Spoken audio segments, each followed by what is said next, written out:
Hello students, we are going to start our lesson Dick Whittington and his cat.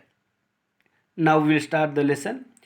There was once a poor boy called Dick Whittington who lived in a small village in the south of England. He had no proper home, for both of his parents had died and he was unkindly treated by many of the villagers.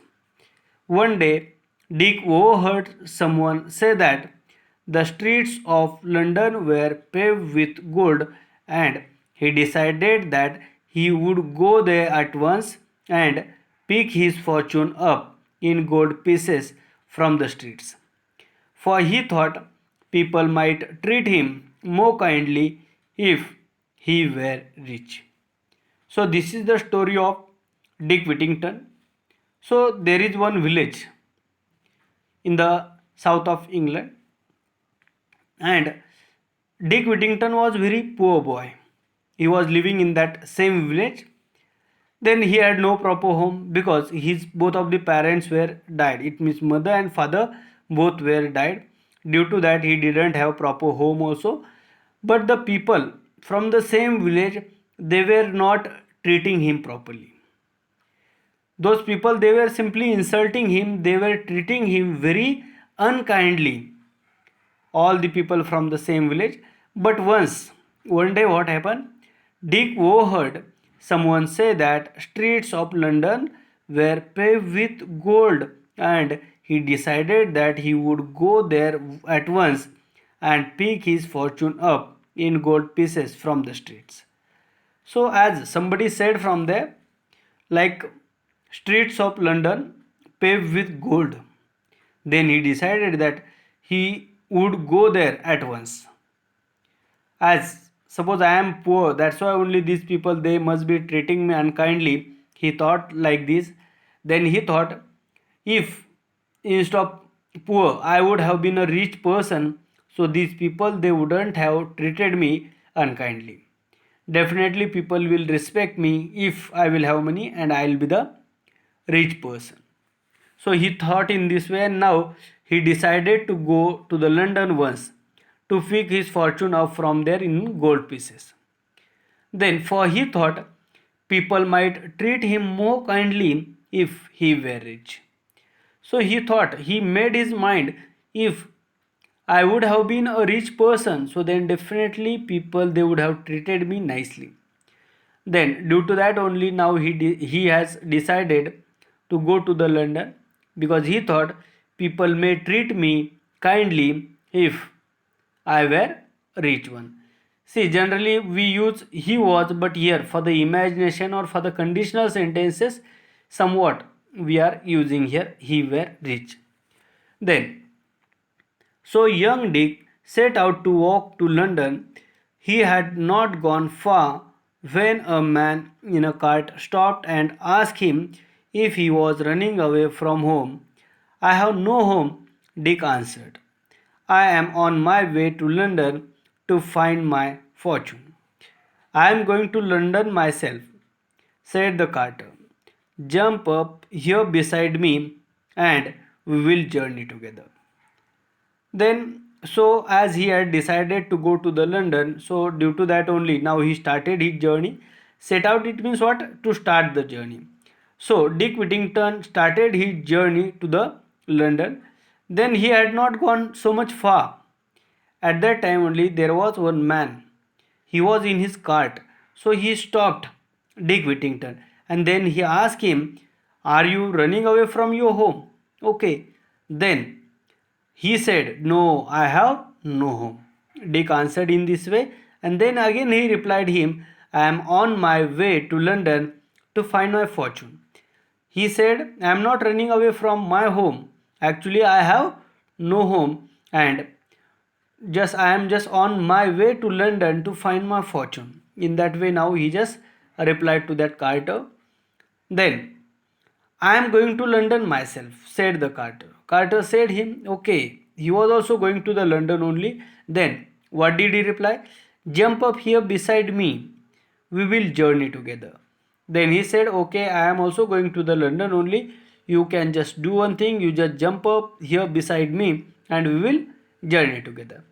They arrived in London just before the nightfall, and the carter left Dick and made his way to an inn.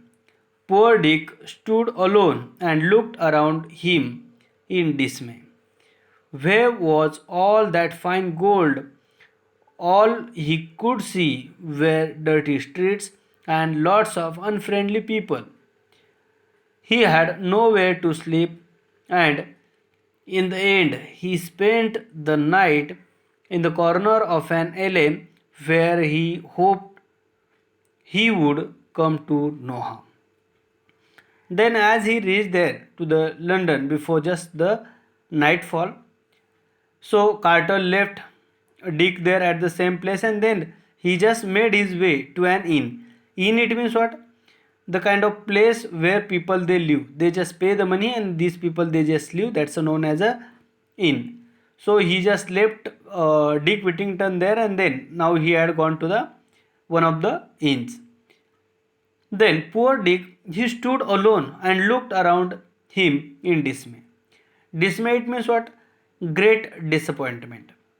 So he just reached there, he stood alone and he just looked around him in a great shock or in a great disappointment. What was that disappointment? Just see. Where was all that fine gold? Because people from the village they had already told him streets of London paved with gold, but he couldn't see anything there. So all he could see were dirty streets and lots of unfriendly people. So instead of that, he had seen only dirty streets and then lots of unfriendly people. Then he had nowhere to sleep, and in the end, he spent the night in the corner of an alley where he hoped he would come to no harm. So he had no place to sleep, also, no place to spend the night, also. But finally, he had decided to sleep there in an alley. Alley, it means what? See, narrow passage between or behind building. Suppose two buildings are there. So in between that two building, the kind of empty space is there. That's known as a alley. So he thought, if I sleep here, so then I will not create any difficulty for anybody. He thought in this way, and then he just slept there. The next morning, Dick woke up cold, miserable, and very hungry. He wandered around begging for food, but again and again people shouted at him, "Go away, you lazy fellow, be off with you," and aimed angry blows at him, at his head. At last he collapsed in the street and lay there, too weak to look further for food. So the next morning, Dick woke up. He was cold, miserable, and at the same time very hungry because last night also he didn't eat anything. He just wandered around. He was begging for the food, and again people they were just shouting at him and they were just saying him, "Go away, you lazy fellow. Be off with you." So these all the people they judge him wrong. They thought he was the lazy fellow, he didn't want to work and he is just begging only, and in this way he was surviving. That's why these people they were just using these different words for him, and then they were just saying him, "Be off with you," and then they were aiming their angry blows also at his head. At last he collapsed in the street and lay there too weak to look further for food. He became so weak, even he couldn't move from one place also for the food, also for finding the food, also or for begging, also. He had no energy. By chance, Dick had fallen in front of a house belonging to a rich merchant called Mr. Fitzwarren. The cook was trying to drive Dick away when Mr. Fitzwarren returned home from inspecting his ships. He stopped and said to Dick, "Why don't you work if you need food?" "I would work," said Dick, "but I know nobody who will give me anything to do. Now see, so by chance Dick had fallen in front of the house. That house was belonging to the rich merchant Mr. Fitzwarren. So that was really the great chance for the Dick also. So by mistake, or we can say simply by chance only, he had fallen in front of his house only. Then the cook was there. That cook was just trying to drive away Dick, but at the same time there was the entry of Mr. Fitzwarren. He returned home from inspecting his ships. He was a businessman. He was a rich person or rich merchant.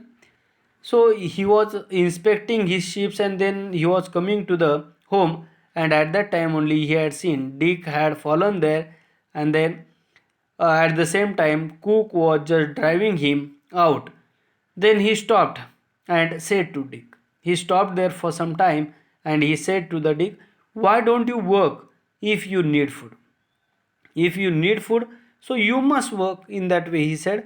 Then he also replied there so nicely or so strongly, I would work, said Dick, but I know nobody who will give me anything to do. So he said, I know nobody here even who will give me work also, and who will give me anything to do. In that way just here ask. Then now come to the next. Take him into the kitchen. Mr. Fitzwarren ordered the cook. Feed him first and then find some work for him. Mr. Fitzwarren was really so nice person or so kind-hearted person. So he said to that another cook, take him into the kitchen and then first of all feed him as he is hungry. So first of all feed him and then later on find some work for him so that he will be able to do it. Thank you very much. We will continue next lesson afterwards.